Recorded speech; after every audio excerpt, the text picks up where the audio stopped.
Ce projet est réalisé en partenariat avec les acteurs de la petite enfance de Saint-Léonard et Réseau Réussite Montréal.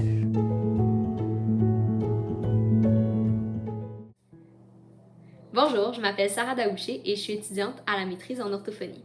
Dans la présente capsule, je vais vous parler du bilinguisme. Plusieurs enfants sont exposés à plus d'une langue dans leur entourage. Par exemple, les parents peuvent s'exprimer en espagnol à la maison et l'enfant peut fréquenter un service de garde francophone. Les parents se questionnent souvent s'ils doivent limiter l'exposition de l'enfant à une seule langue, surtout lorsque l'enfant présente des difficultés langagières. La réponse est non. Au contraire, l'exposition de l'enfant à deux langues est un atout. Votre enfant va devenir plus habile pour apprendre les langues en général.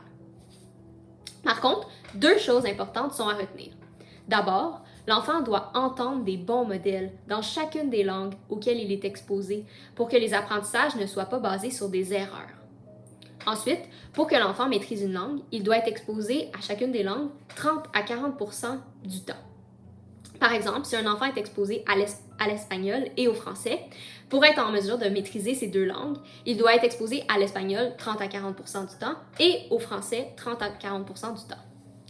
Par exemple, si l'enfant grandit dans une famille allophone, pour l'exposer au français, vous pouvez envisager la fréquentation d'un service de garde francophone, d'enfants francophones du voisinage, d'activités dans les organismes communautaires, les bibliothèques, des livres audio. En résumé, ce qui est recommandé, c'est que vous utilisiez la langue dans laquelle vous êtes la plus à l'aise.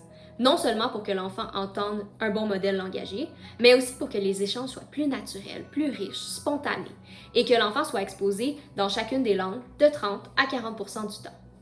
Je vous recommande aussi un livre sur le bilinguisme, Le bilinguisme, un atout dans son jeu, paru aux éditions du CHU de Sainte-Justine, si vous voulez avoir de plus amples renseignements sur le bilinguisme. Au plaisir.